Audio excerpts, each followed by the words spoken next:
right. We are going to try to get in here and hopefully nobody has a friggin' heart attack. What we're going to do is we are now visiting the Jacinto Cemetery. And where it's time, we're going to be going on the west side. And we are going to go look for some veterans. That's what we're going to do. So, we're going to go down to the west side here. Well, the place is open at 7:30, but unfortunately, they're going to say, for the public, you cannot be over here. So, before I get kicked out, I'm going to see if I can find a couple more people down here. So, I don't see any of the groundskeepers out yet. So, they'll probably come over and say, what are you doing here? So, we're going to go down to the west side here. And we're going to go look for some veterans. Now, they're saying, but Jeff, why are you doing that? Why don't you go after Marilyn Monroe, Elvis Presley, blah, blah, blah? And Jeff says, why? Everybody and their mother has done all those people, right? Who wants to do that? No, I don't want to do it. So, we're going to go down here and we're see if we're going to get away with this. So, here we go. And a lot of older ones. Yeah.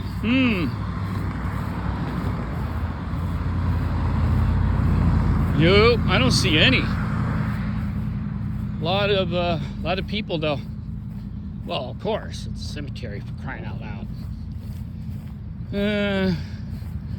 No, not yet.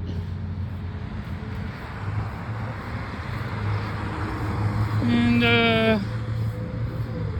no. Wow, nobody. This is insane. Nobody. Keep looking. I see some groundskeepers over there, but they don't see me yet. And wow.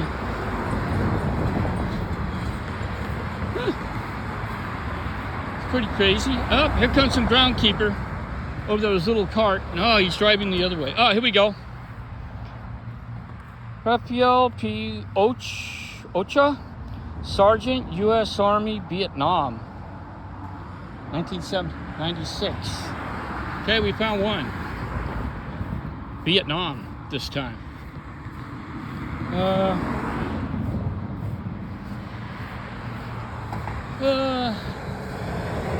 Let's see. Well, I'm pretty sure this guy's going way over the left side here, so I could make up a story for him and say I'm looking for somebody. They'll probably tell me you gotta go into the office, bro. So this is a nice place, though. And it's very hot out here during the summer, and it's still summertime, so here we go. Alexander Michael Burlett, U.S. Army, World War II, 1907 and 1994. Here's another one. Marlon F. Sanders Jr., PFC, U.S. Army, World War II, 1904 to 1991. Wow. Okay. Wow. A lot of these graves here are in the 1990s. So we're going to try to go all the way across here. Here we go. Ernest Edward Parker, Private, U.S. Army, Korea, 1930 to 1987. Korean War veteran, World War II and Vietnam so far. I'm going to keep looking. And, nope, not yet. Nobody's... Here we go. Check this out. Frank Garcia, PFC, U.S. Army. U.S. Army, that was it. Peacetime, wartime, I don't know. It doesn't say. But we'll keep going. And here we go. Ernest William Fandrick, Corporal, U.S. Army Air Forces, World War II. Okay, when you got the ranks of corporal and below in the U.S. Air Forces, good chance that you are some sort of admin guy, because most sergeants are usually assigned to bomber or cruise or aircraft. Some of these are covered up. So that's a little interesting tidbit. All right. None so far. Okay, they haven't seen me just yet.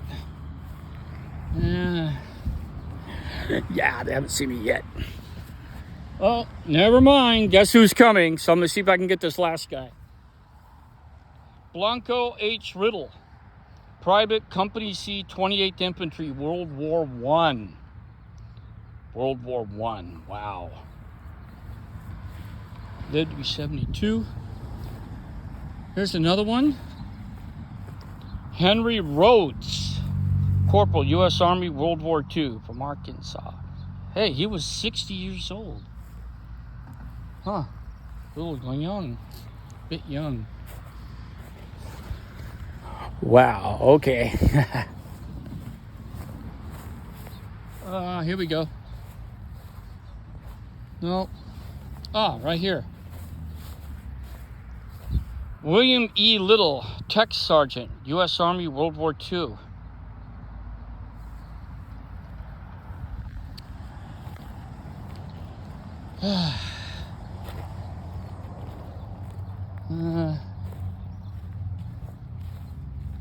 Oh, here we go. Two Parkers. Oh, that's his wife.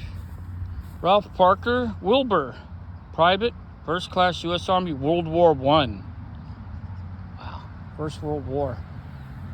Yeah, a lot of these markers are covered up with grass, so we're not going to get a chance to see too many of them. But we'll see what we can get. Yeah, gone. Here we go. William Z. Blake, Texas, U.S. Army, Sergeant, First World War.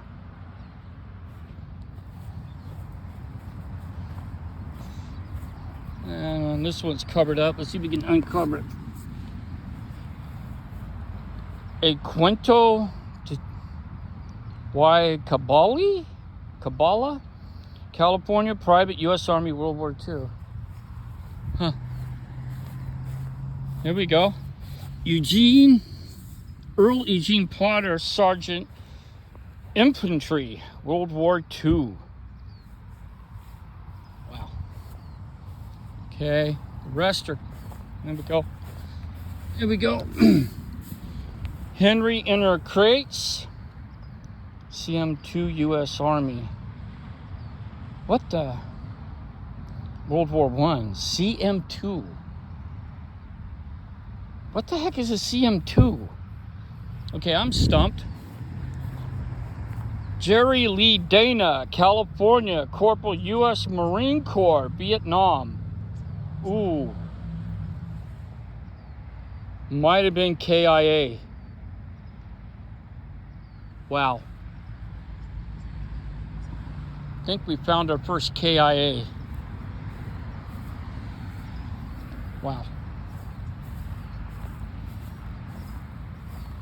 Oh, wow. Here we go again. Paul R. Lansing, New York, Private, U.S. Army, World War I. And there's his wife.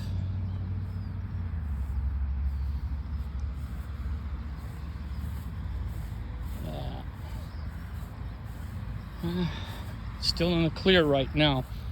Frederick A. Halla, California, PFC, U.S. Army, World War I. Died at the age of 70.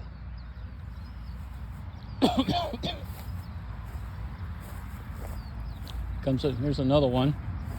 William W. Lands, Montana, M1, United States Navy Reserve, World War II. Navy Reserve, huh?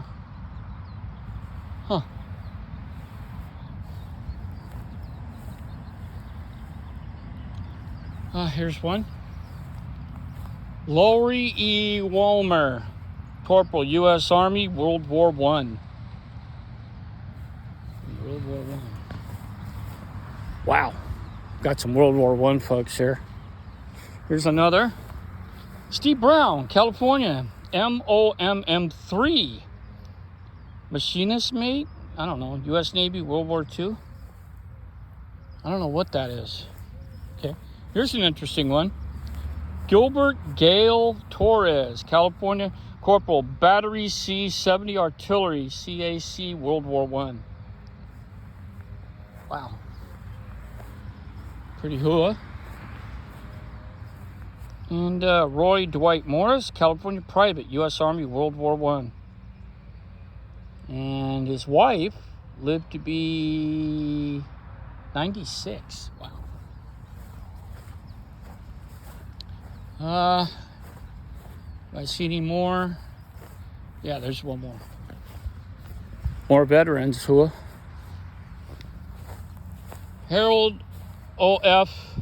Monsed, AMC, U.S. Navy, World War II. Ernest Stearns, Private, U.S. Army. Doesn't say anything else other than that. So he may have served, but not during any conflicts or anything.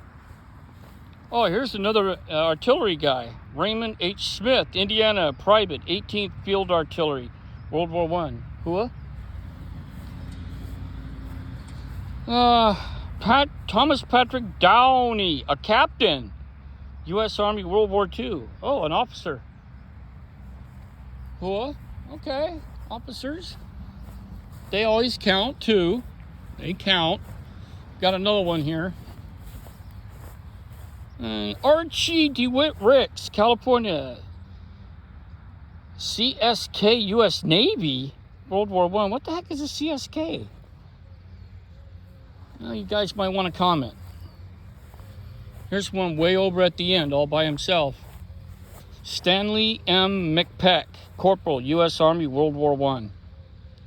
Cool.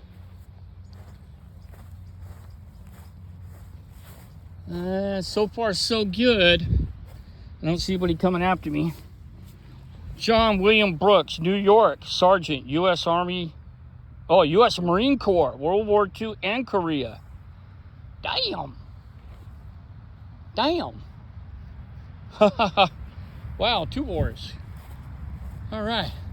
Okay, I don't see anybody just yet. And we got John Floyd Brown, California Corporal, U.S. Army, World War I. I noticed that most of the World War I guys are dying in the 70s. So, wow. Is there like a pattern here? So what does that mean? I'm 60 now. I'm going to die when I'm 70? Okay, check this out. William M. Swadley, California, Bozeman mates? I don't know. PMC, U.S. Navy, World War II and Korea. Double war, hooah. Look at this. Louis A. Bland Jr., Private, U.S. Army, World War II.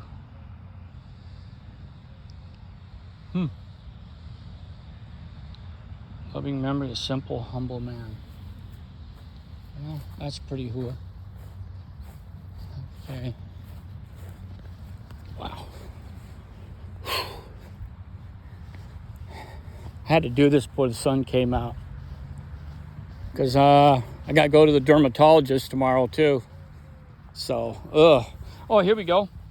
John Harold Martin, Private, U.S. Army, World War II.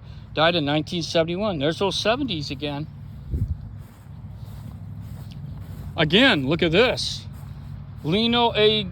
Gutierrez, Texas, Private, U.S. Army, World War I, 1971. There's some sort of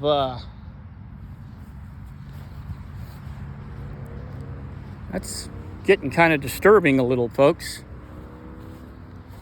And, oh, here we go. Check this out. Marlon C. Marcellus, Missouri Sergeant, Company G, 140th Infantry, World War I. He died in 72, though, so. Huh.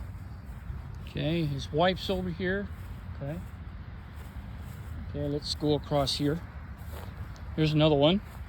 Joseph W. Harper, Indiana Private, U.S. Army, World War I, 72. Okay, let's go to this other guy. Burns Grabble, South Dakota, Corporal, U.S. Army, World War I, 72. What's going on here? What's going on here? Here we go again. Lafayette Peterson, California, SK2, U.S. Navy, World War II. There's that 72. That's 72, man. Wonder why. This might be worth looking into, I think. Here's another veteran. Richard L. Sweeney, California, First Lieutenant, U.S. Army, World War II. 1972. The guy was in his 50s? 52? 2? Here's another one. Rob Nunnery, California, CY, U.S. Navy, retired. World War I and World War II. Died in 72. Okay, so 70s. What's going on in the 72 and 73? Huh. Oh. Guess what? I don't see any more. Oh, there's one way over here I missed. Covered up by grass. Let's see if you can ungrass this. Oh, interesting. We're gonna love this. Sidney Lloyd Miller, California, Master Sergeant, U.S. Marine Corps, World War II, Korea, and Vietnam. Oh, died in 72. Oh, shit. KIA? Nah, he probably served in Vietnam, got out, retired, and then died a few years later. Maybe. That's right around the Vietnam era, towards the end of it. Huh. Well, yeah, we better get out of here soon. Begin to get some traffic here, and they're not going to like me being around. So let's see if I can get one or two more. There's one. I see two. So we'll do these guys. Yeah, do them. Okay, here we go. Charles W. Ellett, California, Private, First Class, U.S. Army, World War I. There's that 72 again. What's going on here? Okay, we'll get... And James I. Taylor, Oklahoma, Captain, U.S. Army, World War II, 73. But he was an officer. All right. Any more? Oh, see if I can get these two. Anton George Odgar, Nevada, Private, U.S. Army, World War I. 1972.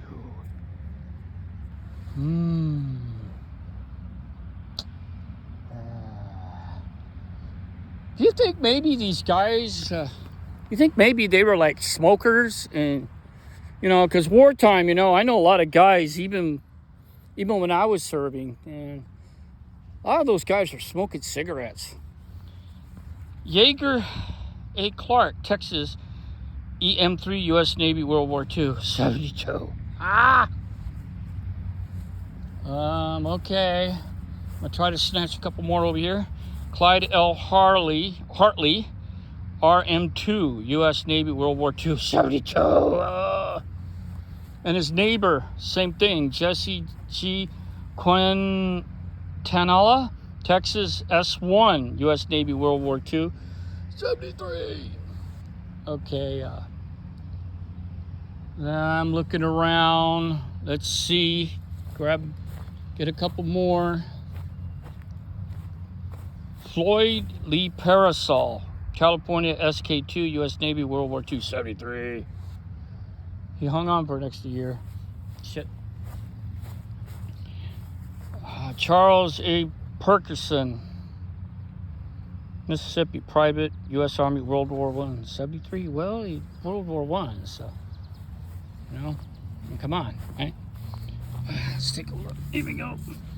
Jerry Frank Suchy, Kansas, private, first class, Company K, 353rd Infantry, 89th Division, World War I, 73. Wow. It's World War I.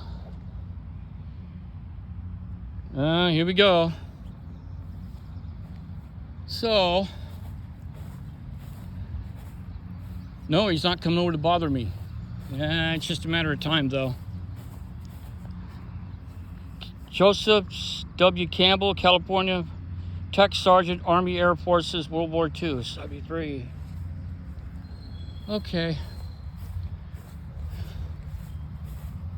All right,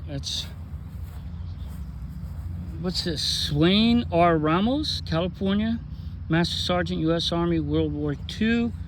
There's that 1973 again.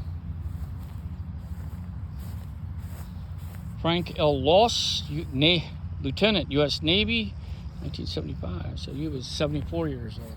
Okay, that works. Here's another one. Lars H. Marset, Wisconsin, Sergeant Major, U.S. Army, World War I, 74. Wow. Sergeant Major.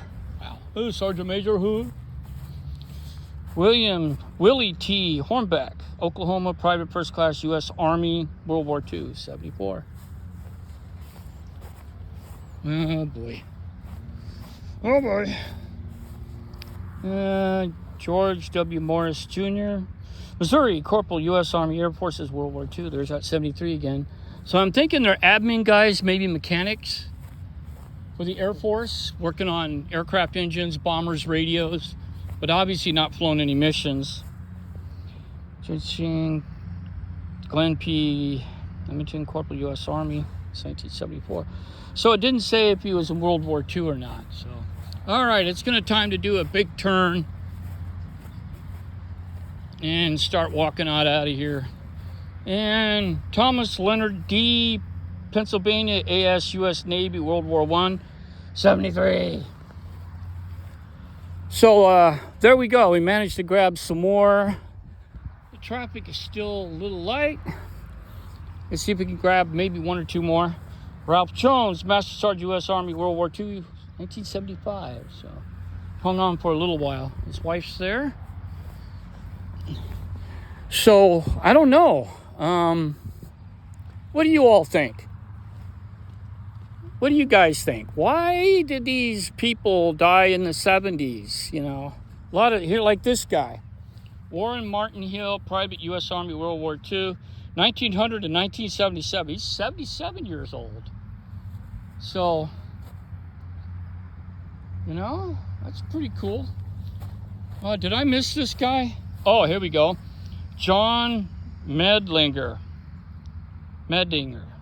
Minnesota, Merch, U.S. Army, World War I, 74. What the heck is a Merch?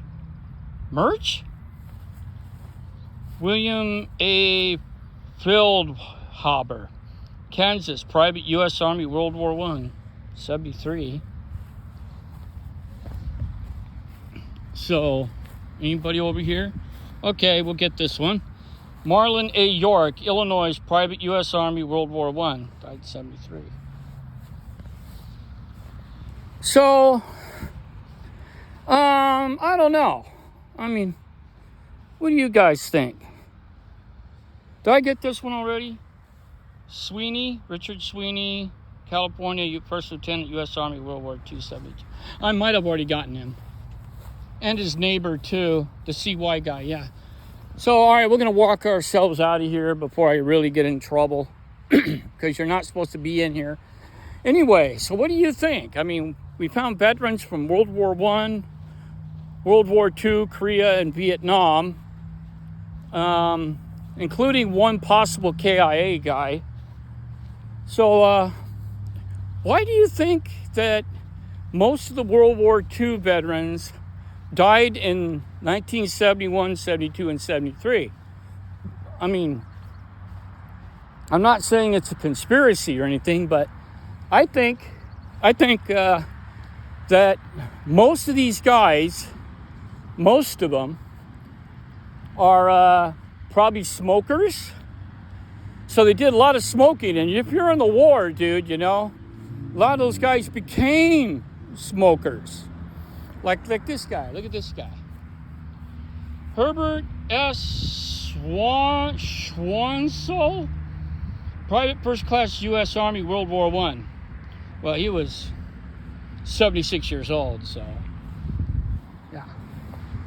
So, yeah, like I was saying, so I believe that a lot of these guys were, you know, when you get over to Europe or Japan or fighting in the islands or being on ships, you're going to smoke, right? So I think a lot of these guys, like this guy, Donald Edward Shears, Private First Class U.S. Army, World War II, died in 1970. So I think a lot of these guys were smokers. Here's another guy. Oh, here you go. Joseph F. McCulley, Captain Dental Corps, World War II, 1970. Well, I don't think he's going to be worrying too much about bombs and stuff going off around him, you know. So I don't think the captain, well, who knows, maybe the captain is a smoker. But that's what I think. I think these guys were so stressed out because of being in those kind of combat situations. Guess what's going to happen? They're going to pick up habits like smoking, and I think personally from drinking. So, you know, a lot of these guys, especially the infantry guys, right, are going to drink. You know, they're going to do a lot of drinking. So after the war, from PTSD and all this other stuff, from heavy fighting, a lot of those guys smoke and drank, and it's probably what killed them off. So if you did the numbers, if they were 18, 19, 20 years old and they were in World War II, you know, they might get an extra 30 years, 35 years before they died off. And it's probably from drinking, smoking, and the only way they could deal with their PTSD, I assume. So, I don't know. It's pretty crazy. So I guess from my experience, I mean, I knew a lot of guys that did smoke when I was overseas with them. And some of those guys picked up smoking habits while they were there. So that's what I'm assuming. And most older veterans, like I know a handful of Vietnam veterans, handful, that means not a lot. But at least 4 of those guys out of the whole kit and caboodle, they were heavy drinkers. So maybe it should be a case study. But apparently it seems like San Jacinto has had a lot of veterans out here. So this place obviously was a lot different in 1960s and 70s, where a lot of these war veterans passed away. So I don't know. It's pretty crazy if you ask me. So I don't know. That's my play on it. But here we are at the San Jacinto west side of the cemetery, looking for veterans. And, you know, I'm going to leave all the people that looks after the famous ones or infamous ones, like the gangsters, the movie actresses and actors and musicians.